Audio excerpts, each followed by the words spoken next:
Hey there, everyone. It's Anna Chodos from Dementia Care Aware. I'm going to start sharing our slides for this November webinar, and we're going to get started. It's a really important and interesting topic and a wonderful presenter, so I think we want to leave a lot of time for questions. So you should be seeing my screen here. Again, thank you everybody for joining on this holiday week. And I want to highlight that our topic today is new disease-modifying drugs for Alzheimer's disease. Will we worsen disparities in care? And we're really fortunate to have an incredible presenter, Charles Windon, MD, from the Memory and Aging Center here at UCSF to lead us through this topic. And if I have a sense of questions that I've already been asked many times, this is a topic a lot of us are thinking about. And we have some really good way to think through it today. So I'll just be moderating briefly, and many of you know me already as someone in geriatrics here at UCSF and the Executive Director of Dementia Care Aware. And Charles is a researcher and clinician in an assistant professor of clinical neurology at the UCSF Memory and Aging Center, as I've already mentioned. A few housekeeping items, as I mentioned, we'll get started so we have enough time for Q&A, but you're welcome throughout to put your questions in the Q&A and chat, and I'll be working on those as we go along as Dr. Windon is talking. We have continuing medical education credits for family medicine, internal medicine providers, and other disciplines. So we really encourage you to claim that credit. We will have a recording and the video of this webinar on our website within 48 hours on our YouTube channel. And you'll get an email if you registered with us. Thank you. A reminder, as I always do in the beginning, also to give us time to get settled and for more people to join, just a reminder that you can find the rest of the things that we do other than the webinars at dementiacareaware.org. You're always welcome to email us at dca@ucsf.edu if you have questions about our program or just want to get in touch to connect to some of these resources. But starting in the middle here with what we're doing today, which is our webinar, we also have podcasts on these topics. So right after this, Charles and I will do a podcast on this topic so you can listen to it later or listen to it again. We have multiple online trainings now. We have 6 modules covering topics on dementia screening, the cognitive health assessment. And then we have our ongoing case conference echo type series at UCLA and UCI that you can sign up via our website. And if you're in the clinics and practice change mode, we have support for you there with coaches for your practice, as well as a warm line, which is a 9 to 5 business day service for California providers to get questions answered about dementia care questions as you're seeing patients. So please check that out, and we'll give you that number later as well. And it's right behind me. Really briefly as well, just at the top of the hour, I'd like to remind you of the credits and the opportunity for online trainings with the cognitive health assessment being the core training. And we always like to review really briefly, why do we keep talking about these early detection issues? And it's in part because we're really trying to reinforce why the cognitive health assessment and a screening for dementia is so useful and so important. So want to remind you about our approach, the cognitive health assessment to screening, where we screen for function and cognition through a history and applying validated tools, and also a quick check on the person's care support system, documenting their care partner information. So for today, let's get to the topic at hand. Our learning objectives today are, we're going to learn about what these disease-modifying therapies are for Alzheimer's disease, briefly review the key disparities in the dementia care landscape and how they're relevant to these emerging therapies, and discuss 3 strategies for addressing them. So I very gratefully pass it over to my colleague, Dr. Windon, who has no disclosures. Well, sorry, I have no disclosures, and Dr. Windon's disclosures are listed here. Pardon me. Okay. Thank you so much, Anna, for the very warm welcome. And thank you all tremendously for your time and attention to be able to speak about this very important topic. And you can click through a couple of times. So as we think about novel therapies for Alzheimer's disease, that's good. So you likely have seen in the news that there are new disease-modifying therapies that are available for Alzheimer's that slow progression of the disease. They actually have a clinically meaningful impact on the disease. As we have become more familiar with these disease-modifying therapies, though, there have been additional questions that have been raised about the efficacy of these therapies, whether or not they will be offered equally, as well as a number of additional things. And you can see here some of the main headlines from journals and sources like The Economist, US News, and a couple of others as well. The links to these are also at the end of the presentation if you're interested in reading a little bit more. We can go on to the next slide.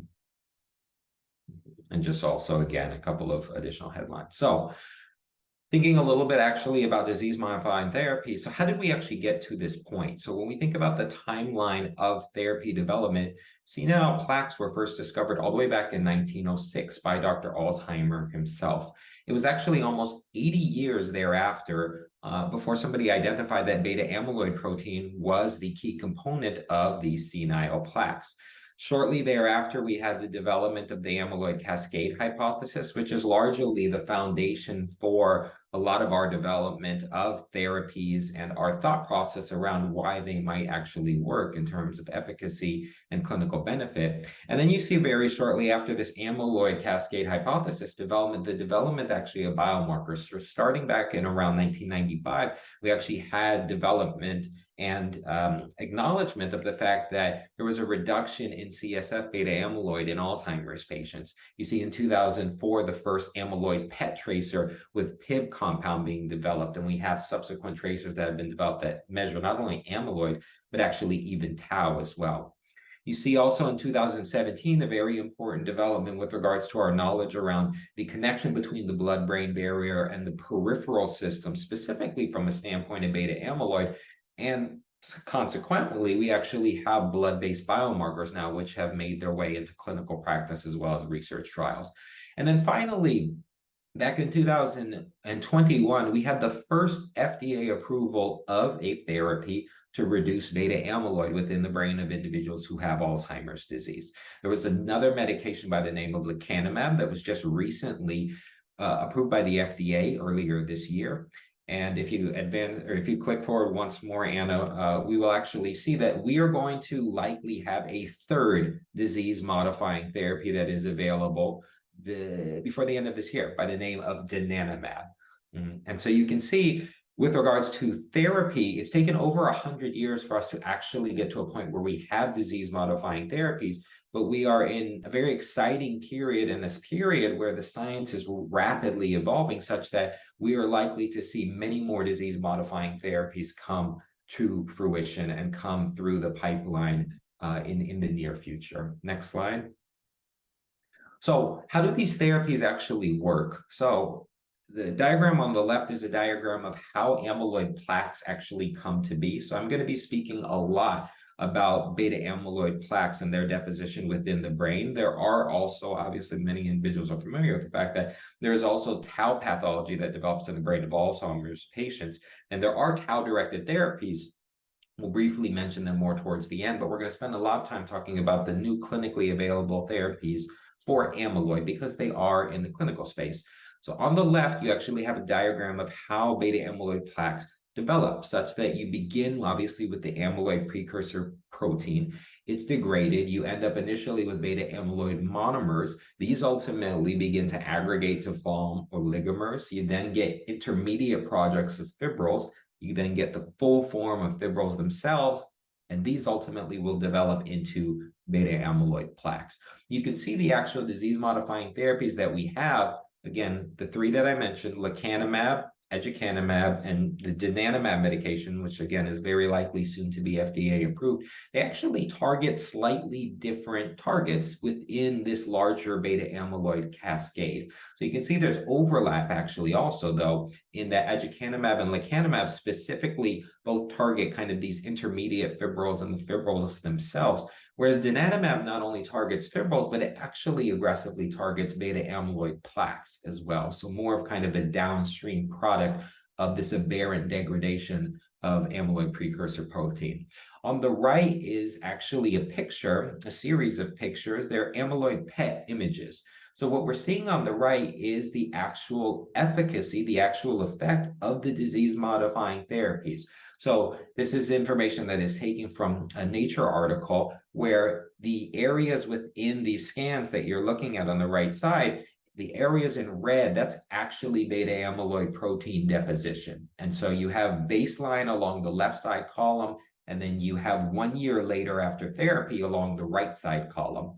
And what you can see is that individuals who receive placebo have no change essentially in their beta amyloid load, compared to individuals who receive escalating doses of one of these disease-modifying therapies, where you see a rapid reduction in the amount of red that's actually present on the scan, signifying there's been a rapid reduction in the amount of beta amyloid plaque deposition after just a single year's time. So we know, based on PET scans and other biomarkers, that these therapies are highly effective with regards to actually removing beta amyloid deposition. And we'll talk a little bit about what does this mean clinically. Next slide. So you can click through 3 times, I think. Great. So looking at this, how effective are these therapies? So we talked about these therapies are directed obviously against beta amyloid, but what does this mean for patients? What does this mean in terms of actual clinical benefit? So this is data from the lecanemab trial. I'm going to focus a lot on lecanemab because there's a lot of caveats to aducanumab from a data standpoint and how they perform the trials. And we can talk about those if folks are interested, but I'm going to focus on lecanemab in particular because it showed a very clear benefit clinically, whereas aducanumab, there's a little bit more gray. So this is actually data from phase 3 data from the lecanemab trial. And what we're looking at going from left to right, all the way on the left-hand side of the screen in A is the CDR sum of boxes. So the CDR sum of boxes measuring essentially different cognitive domains. You have memory, orientation, et cetera, and you sum these scores up essentially to determine how impaired somebody is. The higher the score, the more the impairment somebody has. So what we're looking at along the y-axis is we're looking at the change from baseline, meaning how many points did an individual add to the CDR sum of boxes? How much worse did they get over the course of time? Along the x-axis is time itself, visited months. So you can see in the yellowish line compared to the bluish line, individuals who received lecanemab after as short as 6 months actually started to distinguish themselves from those receiving placebo from a standpoint of CDR sum of boxes. Specifically, they had a slowing of progression of disease. They progressed less slowly in terms of their disease course compared to individuals who are receiving placebo. Importantly, it's important to consider that both groups still progress. So these therapies, they are not cures by any means, but they're ways of slowing things down, so to speak. The picture in the middle, the C graph, is actually the ADAS-Cog14 score. Many of us on the call may be more familiar with the ADAS-Cog, and they basically examined the same thing with regards to how much worsening was there over the course of time. Again, you see a distinguishing between lecanemab and placebo that begins relatively early as essentially 6 months, and you have maintenance of that separation between the two groups, demonstrating individuals receiving lecanemab therapy progressed less slowly in terms of impairment compared to those not. What about amyloid burden itself? So we looked at the actual PET images, but just to prove the point a little bit further, you can see on the far right, the actual amyloid burden measured by PET. And again, this distinguishing between placebo and individuals receiving lecanemab, whereby very early on, individuals who responded quite well to lecanemab as soon as 3 months had reduction with regards to their amyloid PET burden, and this reduction was sustained essentially throughout.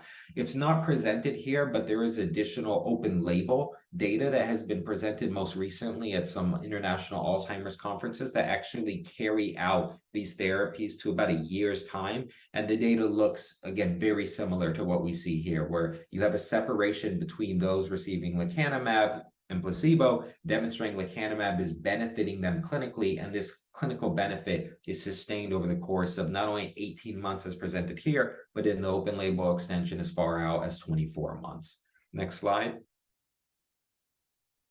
So another way to look at this essentially is, what are we talking about in terms of change over 18 months? Well, you can think about it as a change in percentage difference, which is about 27% difference. So individuals who were receiving lecanemab compared to individuals who were receiving placebo, those receiving placebo had a higher CDR sum of boxes scores at the end of 18 months compared to individuals receiving lecanemab, and the difference between these two groups was about a 27% difference. So we essentially say that individuals receiving lecanemab therapy had about a 27% slowing, so to speak, with regards to their progression in terms of clinical severity. Again, CDR sum of boxes being a score to reflect cognitive decline across numerous domains. Next slide.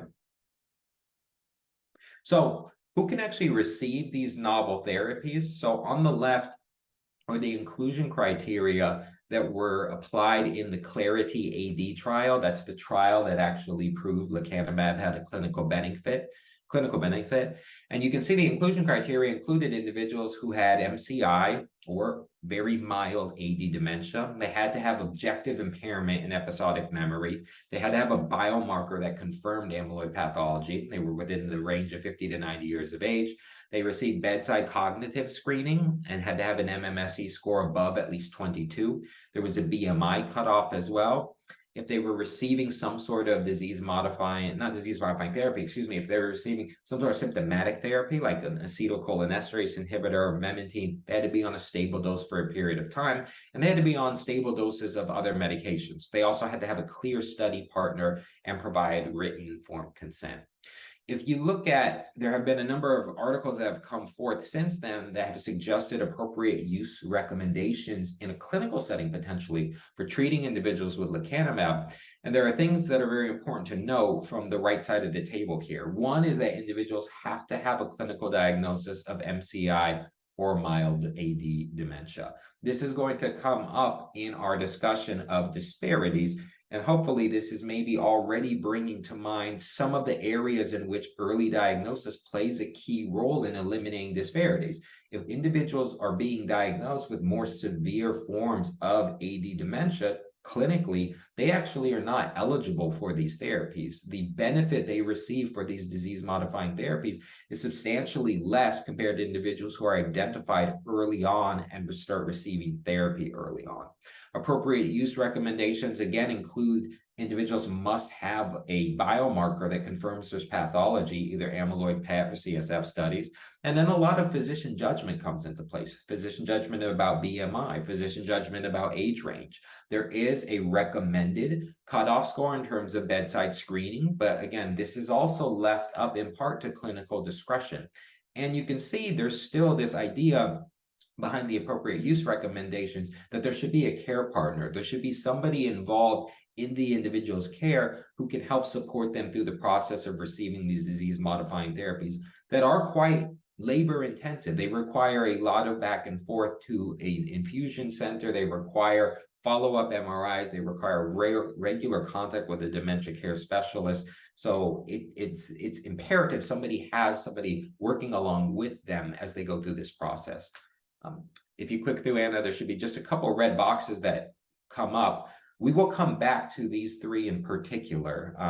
Clinical diagnosis of MCI, mild dementia, cognitive screening score, and care partner. We will revisit these a little bit later as we talk about disparities and we talk about specifically the role of DCA in early diagnosis.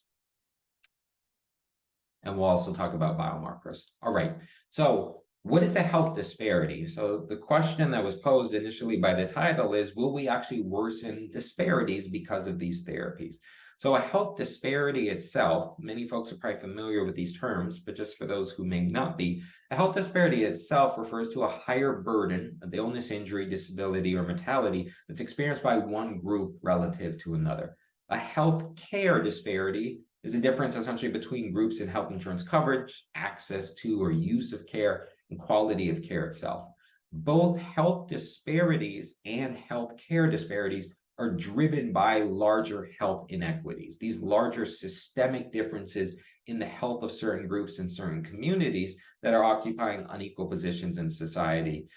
We think in terms of things like aggressive housing discrimination, in particular, that has created significant differences in neighborhood environments such that individuals have very notable health disparities and very notable healthcare disparities. Again, this larger systemic issue that is driving both of these problems. Many of these systemic issues are largely avoidable or largely addressable. It's just a matter of actually managing them and being intentional about dealing with them. Next slide. So we need to talk a little bit about the disparities that exist in the prevalence of Alzheimer's and dementia before we get back to this discussion about, well, how are these disparities going to change with these therapies? So based on research that we have, clinical Alzheimer's and dementia is actually more common among certain groups. So we have data that suggests clinical Alzheimer's and dementia is twice as common among African American individuals and about 1.5 times as common among Latino individuals. There's a very important take-home point I want to leave you with when we think about this, and it's the idea of clinical. So if you notice in the first bullet point, the emphasis is on clinical. The same second bullet point also has the same emphasis on clinical. This is just our estimate of what's actually causing cognitive impairment among groups. So when individuals are actually seeing or previously have seen a dementia specialist, geriatrician, et cetera, for a diagnosis or even a primary care provider, many providers have gone as far as diagnosing them with clinical Alzheimer's. Based on my best estimate, I think that this is Alzheimer's disease causing this person's cognitive impairment. The reason I'm spending so much time emphasizing this is because we don't have biomarkers that have actually confirmed many of those previous disparities. It is very possible that when we have enough data from biomarker studies, we may actually find that certain groups of individuals have way more or way less actual Alzheimer's pathology in the brain that's causing their cognitive impairment compared to other groups. There's some data that actually suggests that African American and Latino individuals have less beta amyloid pathology within the brain compared to other groups of individuals for the same level of cognitive impairment.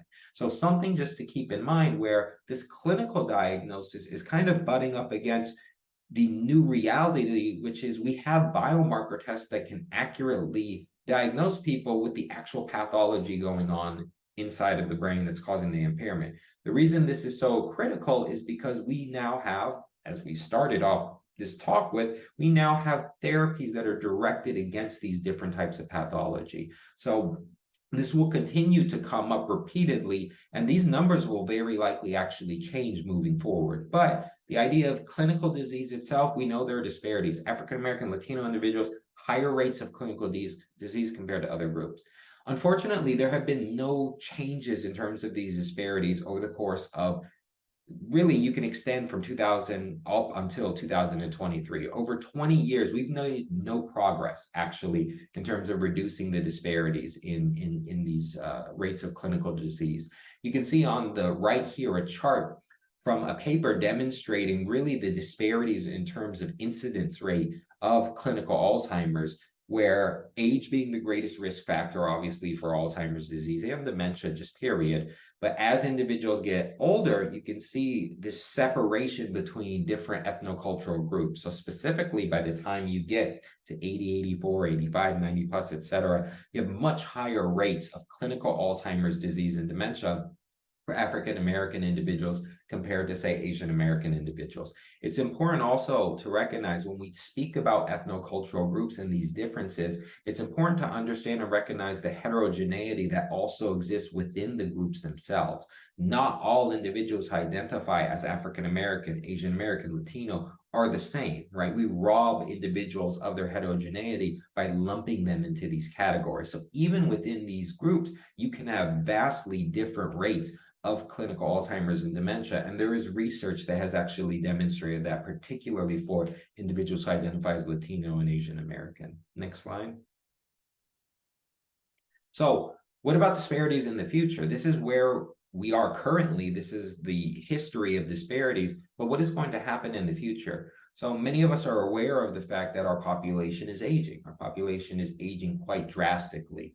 Between 2020 and 2060, our population age 65 and older with Alzheimer's dementia is going to more than double. This is what's demonstrated here in the figure on the right from the Alzheimer's Association, where you can see the number of individuals is going to increase substantially. The other thing that's quite interesting is that the age distribution of individuals is going to become more skewed, specifically towards older adults. The oldest old, often, as we call them. So number of individuals who have Alzheimer's dementia who are age 85 and above, they're actually going to constitute the largest percentage of this total number of adults aged 65 and older in general who have Alzheimer's dementia. If you look at the chart on the right, what you see here is that our aging nation is also becoming drastically more diverse. So in the graph on the right, you see comparisons between two essentially bars. One is from 2010, the other is from 2018. And it essentially across the different age ranges shows you the ethnocultural representation within each group. So if you look at the age group from 40 to 64, which is the third from the left, you can see that between 2000 and 2018, individuals 40 to 64, we had a growth in the number of individuals identifying as Latino, Black African American, as well as Asian American. And we're going to continue to see these trends where our population is not only going to become older, our population is going to become more and more diverse. These aging individuals are going to be more and more diverse. Next slide. Looking more locally, if we focus specifically on California, this is data looking at trends in terms of population growth and the growth of individuals with Alzheimer's disease from California itself. And you can see between 2008 and projections out to 2030, that California's population is going to continue to increase. So you see the increase between 2008 and 2015. There was an exodus in 2020. So this chart may be a little bit different, but there's still likely going to be a population increase. If you compare the overall growth of the state with the growth of the number of individuals with Alzheimer's who are living in California, it's vastly different. You can see the growth of individuals living with Alzheimer's in California is almost exponential between 2015 and 2030. Compare based on the data that is presented here in this graph. And we see this trend in other states as well. But because California is so populous, we are really going to be dealing with essentially the responsibility and the care of these individuals, much more so than other states potentially. Next slide. So coming back to disparities, one of the key disparities to recognize and understand and acknowledge is that there are notable disparities in the diagnosis of clinical Alzheimer's disease that affect predominantly socioeconomically disadvantaged individuals and ethnoculturally diverse individuals. Underdiagnosis is incredibly prevalent among these individuals. Up to 60% of individuals in high-income countries who are from these groups will actually not receive a diagnosis.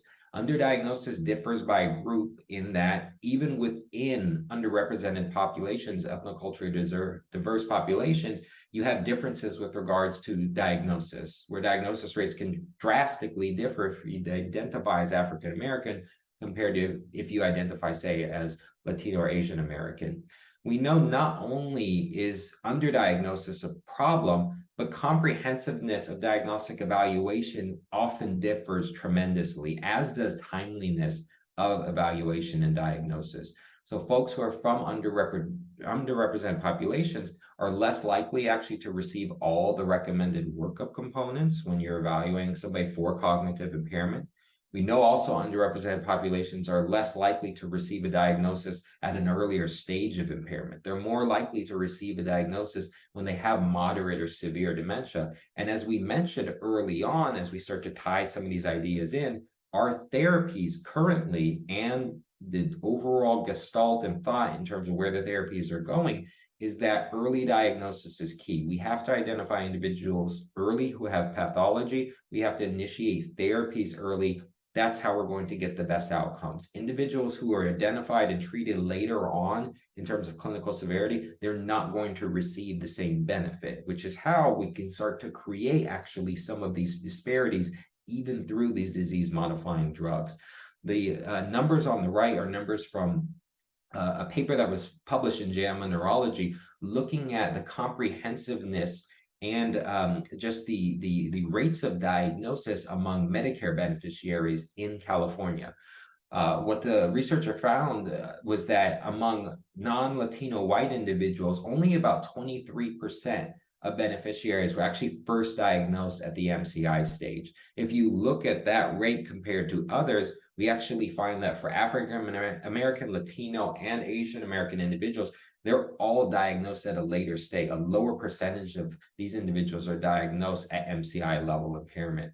On the bottom half of this, you see actually the comprehensiveness of diagnostic evaluation, where looking at 3 recommended elements, some level of brain imaging, some bedside cognitive testing, and some level of history taking, only 10% of non-Latino white Medicare beneficiaries received all 3 diagnostic evaluation elements. It was even lower among those who were ethnoculturally diverse, as low as 2%, unfortunately, among African American and Asian American Medicare beneficiaries. Next slide. So what about disparities in dementia specialist care in and of itself? So even after you get through just the initial, say, evaluation of somebody comes into your primary care office, they're having some level of cognitive change or some sort of cognitive concern, you do a basic workup, you use your DCA tools, you refer to a dementia specialist. There are notable disparities in terms of dementia specialty care delivery, unfortunately. This is data and work from a memory care center in Washington University in St. Louis, specifically looking at within the 100-mile catchment area that they see patients, what is the difference between this catchment area and who actually shows up to their clinic. So they looked at a measure called the Area Deprivation Index, which is the first row here.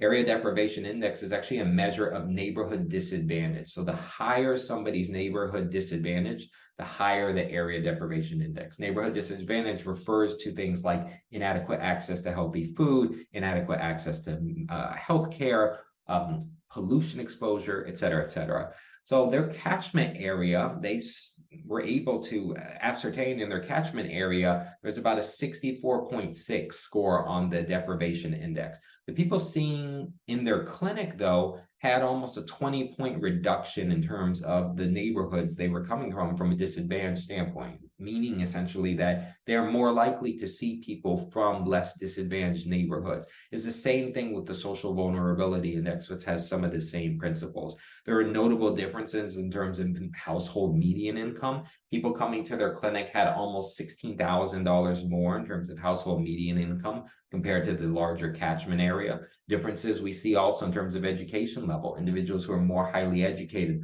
more likely to make it to the dementia specialty care clinic. We see differences in terms of racial composition as well, where fewer African Americans actually made it to this dementia specialty clinic compared to non-Latino white individuals. And then we have information here about health insurance type.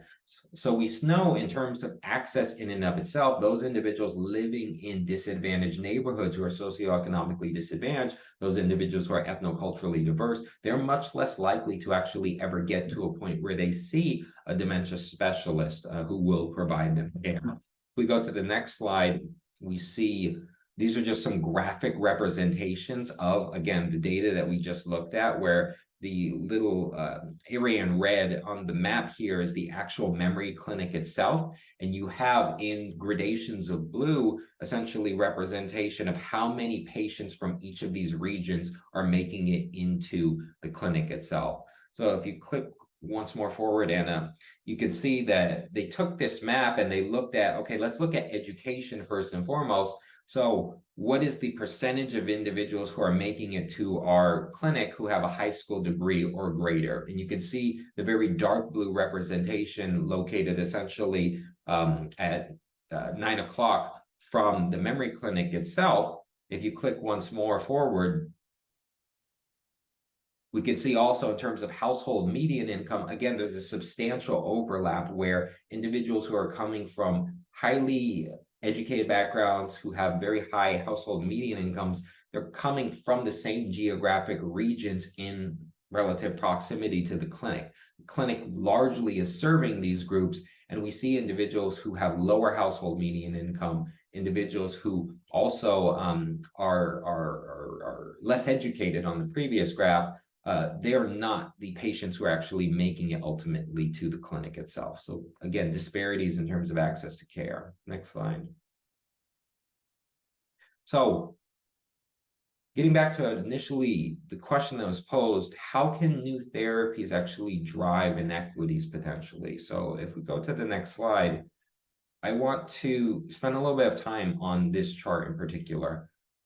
Again, much of our disparities in care, not all of them, but many of our disparities in care, especially as we move forward into the era of treatment, are going to center around diagnosis, specifically timeliness of diagnosis and accuracy of diagnosis. This, as we currently understand it, is how disease progression occurs in relationship to Alzheimer's pathology, where you can see the different colored lines and you can see them changing slopes over different periods of time. On the x-axis is actually the disease progression going from normal cognition on the left to dementia on the right. We know that beta amyloid pathology, for example, begins 20 years oftentimes before somebody ever has cognitive symptoms.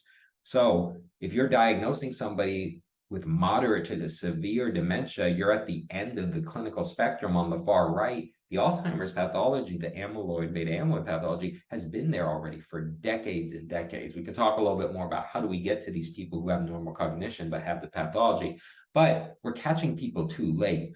Tau, which I mentioned previously, tau pathology is also a major component of Alzheimer's disease. Tau pathology begins to take off and increase in terms of severity after beta amyloid. Tau also tracks a little bit more closely with cognition, but it's the same thing. Catching somebody with mild cognitive impairment who has tau pathology compared to someone who has severe dementia with tau pathology, you have missed a large window of time where you could have been treating somebody potentially where they didn't have such tremendous amounts of pathology within their brain. Structural changes, so the actual changes we see on MRI in response to essentially the accumulation of these pathologies, it occurs very late actually in this larger timeline. It actually begins to occur closer to the time when we start to see the impairment starting to amount. So by the time somebody is actually coming, by the time somebody has come to your office, is complaining of cognitive concerns, and they actually have findings on their MRI, they already have amyloid and tau pathology that has accumulated to very large amounts. And then we see all the way on the far right, the functional deficit starting to amount. So, and if you click through just a couple of times, I just want to highlight the idea, I think two more. I just want to highlight the idea of identifying somebody has cognitive impairment, taking the time to use DCA tools to do a screen to identify somebody has cognitive impairment at a mild cognitive impairment stage, at the earliest possible stage compared to somebody who is ignored essentially or missed until they have severe dementia. There is a tremendous amount that has occurred just in that relatively short period of time. You can see identifying somebody best case scenario right as they begin to change from normal cognition to mild cognitive impairment, they've already accumulated quite a bit of amyloid pathology.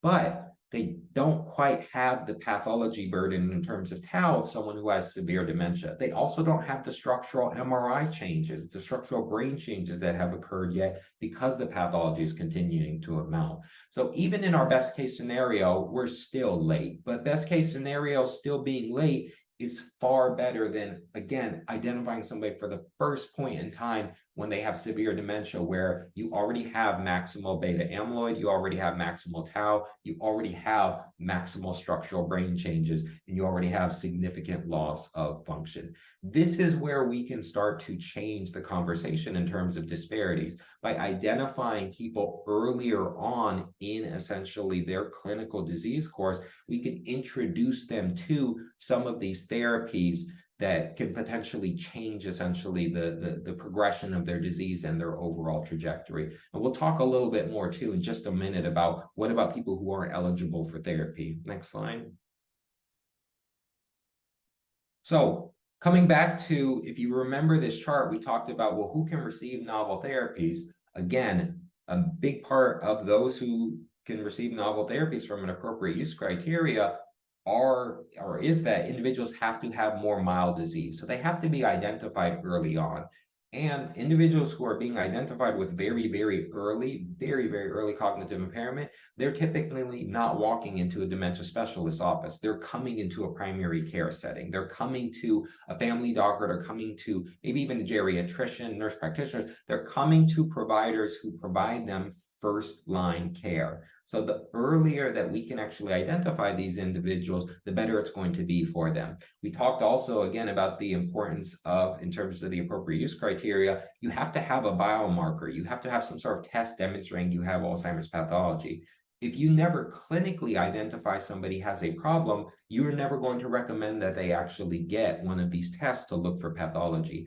And we'll talk in a bit about amyloid PET and CSF have been the focus, but we have blood-based biomarkers currently that really are becoming quite accurate, and they're actually likely going to make their way into more of a primary care setting. We talked a little bit about individuals from an appropriate use criteria for these therapies have to have a certain cutoff in terms of cognitive score, specifically MMSE.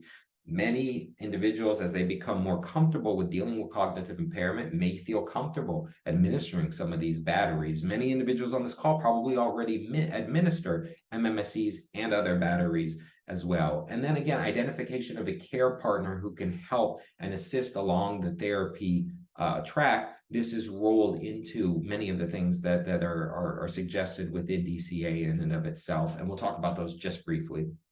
Next slide. So, as I was mentioning on the previous slide, using DCA's cognitive health assessment actually tackles many of these appropriate use recommendations. So by taking a brief history, you can actually ascertain what level of impairment, to a certain extent, somebody is currently at in terms of their overall kind of level of cognition. Using your screening tools, you can actually administer a testing battery where you have objective evidence of cognitive impairment as well. And then documenting care and partner information, you again identify somebody who can actually be a care partner and part of the decision-making process when it comes to thinking about these different therapies. So the DCA cognitive health assessment actually helps you start to already accomplish some of these appropriate use recommendations for these novel therapies. Next slide. What about those not eligible for new therapies and just in general? So I don't want you to take home that the strategies outlined here are just for people who aren't eligible for therapy. These are strategies that have been identified for everybody who has some level of cognitive impairment.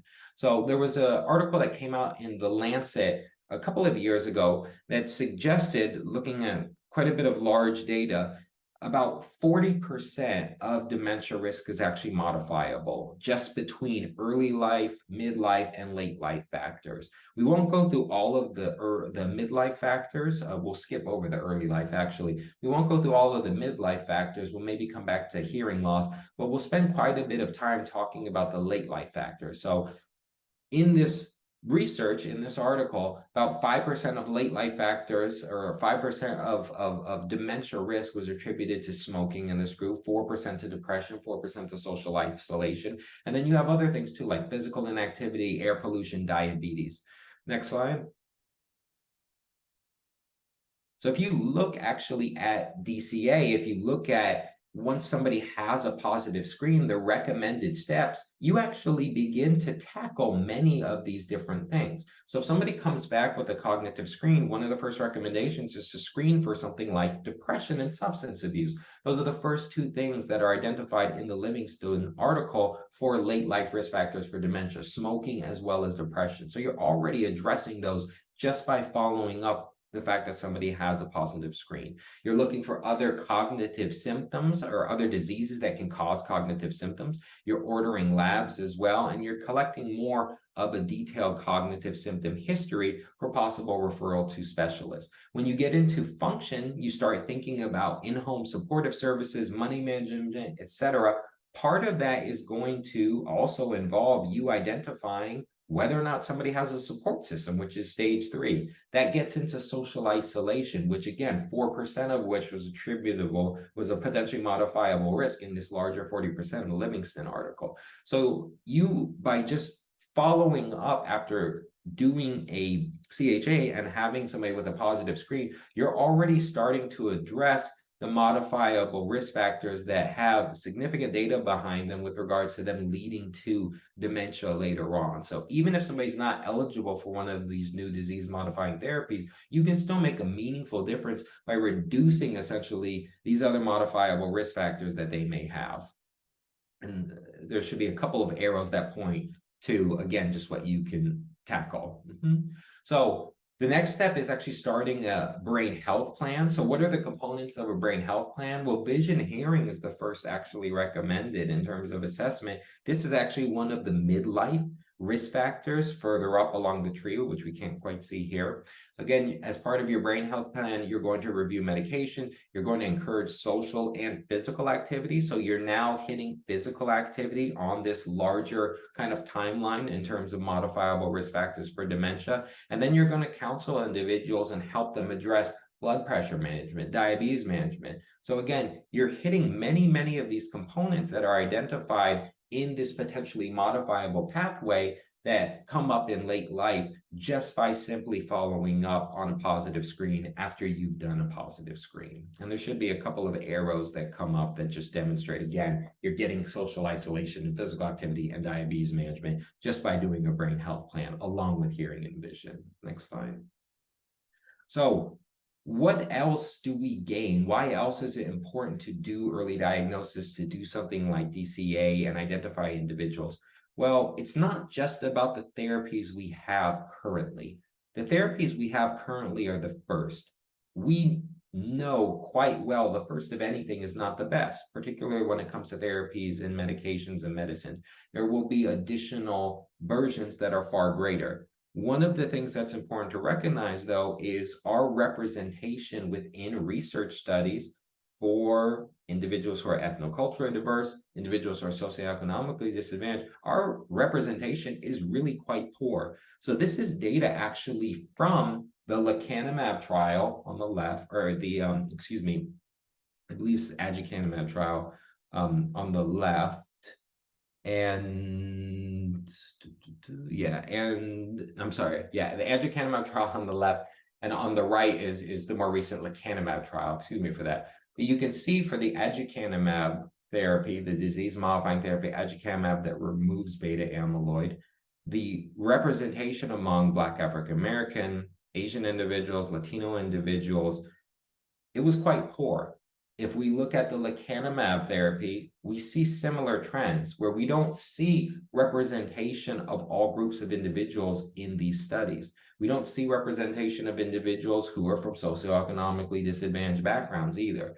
By identifying individuals early who have cognitive impairment and referring them to a specialist or continuing with their care, you actually help specialists and you help researchers with individuals who may be eligible for these therapies, who may be interested in participating in clinical trials. So you can drastically start to change the representation of our clinical trials and their ability to actually capture individuals from all different backgrounds and all different walks of life. So again, another reason why identifying individuals early on and identifying individuals, period, is critical. It helps to develop therapies further. Next slide. These are all the therapies currently that are actually in the Alzheimer's pipeline in the graphic on the right side. I know it's very hard to read because there are so many, but there are disease-modifying biologics, there are small molecules, there are actually cognitive enhancers as well, there are neuropsychiatric symptom treatments. All of these are being geared towards the management of Alzheimer's disease and dementia. We have additional therapies that target amyloid. We have therapies that target tau. We have therapies now that are targeting vasculature, inflammation, and they're all at different stages of development. We know that diverse delivery methods for therapies are actually going to continue to improve and increase access and compliance. They're not going to be as burdensome. They're going to move from, say, regular infusions to subcutaneous injections. But throughout all of this, early, accurate diagnosis is going to remain the first and most important step in consideration of any of these therapies. We have to identify individuals early on. We have to identify individuals who have less severe symptoms to continue to make the most meaningful impact. We do not have a therapy as of yet that can reverse the damage that has already been done. And the popular thought very much is identify people who are at the earliest stages of symptoms or the individuals who are even at risk who have no symptoms, institute therapy and prevent progression from ever happening. Next slide. All right. What about dementia care in and of itself? So as we talk about these new disease-modifying therapies, which are exciting, what about dementia care, just period?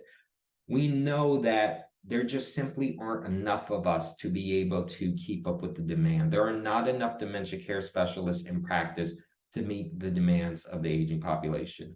More than 50% of PCPs, per some literature, actually report that there aren't enough specialists within their immediate geographic region to support demand. We need about 3 times the number of geriatricians that we have currently by 2050 to meet the demands of the aging population. There are estimates that up to 2.1 million people with MCI could actually progress to dementia and have their eligibility compromised for some of these therapies within just 20 years, the next 20 years, because we do not have enough of a workforce to be able to take care of all these individuals. We are going to have to all partner together in this to be able to deal with the large number of aging individuals who potentially have these therapies and other treatments available for them that can make substantial impacts with regards to their cognition and the progression of their disease. Next slide. So I want to leave you with this, and it's the idea that in the future, the idea of having a dementia specialist take care of kind of all of the therapies and cares for somebody with cognitive impairment, that is going to become obsolete at some point. So this is the current timeline. This is the current timeline. I realize I'm running short on time. This is the current system and current timeline for how to go from primary care all the way to a memory clinic and treat. If you focus on step three has been largely the limiting factor, specifically this idea of access to biomarkers. So having biomarkers that can actually identify a type of pathology are critical, but these biomarkers have largely been locked up in these dementia specialty care centers. I'm going to propose to you that in the future, these biomarkers will actually be in your clinic in the form of blood tests. And you actually will be at a stage and in a position where you can utilize some of these blood markers to get somebody down the road in terms of accurate diagnosis with regards to pathology that's causing their cognitive symptoms and refer them appropriately. So, and if you click through, there's just 2 things I want to mention. Again, this idea that the biomarkers are coming to your clinic and they may actually be here sooner than you think. The next, if you click through once more, there's a lot of data around blood-based biomarkers, and individuals who are interested in this area are really attempting to push the science as far as possible with regards to taking these blood-based biomarkers into a community health setting. And then finally, one other thought is the idea, as I mentioned, that currently these disease-modifying therapies largely infusion-based, but that will change. We will get to a point where these disease-modifying therapies are medications individuals can take at home, medications individuals can actually receive potentially in a community setting, and so they will be coming to the community in mass. Next slide. So just to end, finally, our novel therapies for Alzheimer's disease are already here. They're in the clinic, and there will be many more to come. The therapies to come will be far more advanced. They will be more effective as well. These therapies will slow progression. We cannot yet reverse symptoms. And again, the emphasis is early identification, early therapy, prevention of progression. There are many disparities in Alzheimer's and dementia care. These therapies could hypothetically worsen disparities if just one group of individuals is accessing these. We all can help with the elimination of these disparities and addressing them by earlier diagnosis and better care referral pipeways. Even if we don't pursue some of these novel therapies, using the tools that are provided through DCA can make a meaningful difference in dementia care for an individual. And the future will very much be one where individuals who are in primary care settings are at the forefront of helping with dementia care as we seek to meet the rapidly increasing demands that are placed upon us.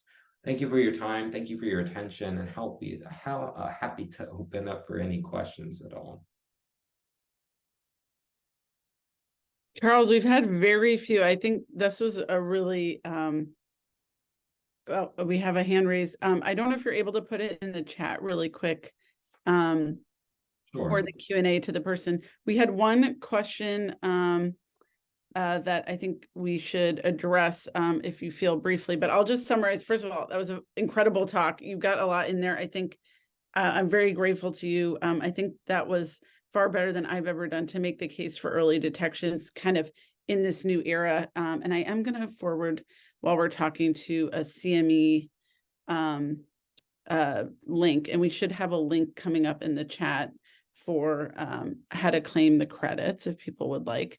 But the one question was just if you could briefly talk about the side effects of lecanemab, if you Sure. how you Yes, typically talk I was about those. kind of rapidly type. So the side effects for lecanemab, very important. So ARIA is the most feared side effect for lecanemab and the disease-modifying therapies in general. ARIA refers to an imaging abnormality on MRI, but clinically what's happening is that you either have inflammation within the brain or you have small pockets of hemorrhage in the brain. These, in the clinical trial, these symptoms, even though somebody had inflammation or hemorrhage, they were largely asymptomatic. The vast majority of people who had side effects of inflammation and hemorrhage in the brain had no symptoms whatsoever. There was a small percentage of individuals who did have symptoms, confusion, headache, things like that. There was a small percentage of individuals who did have severe symptom side effects where they actually had to be hospitalized. It is not an uncommon thing for individuals actually to develop ARIA as a result of these therapies. In the trials themselves, you're talking about up to as many as 15-20% of individuals who develop some of these side effects. It's tough because we don't quite have the time to go into it, but the side effects, they're very serious, don't get me wrong. They sound quite notable, but they actually aren't that bad in the larger scheme of some of our neurological therapies. And when you think about what actually happened with individuals who develop these side effects. So there's a lot more to be able to say about that. Unfortunately, I can't cover it because of the time.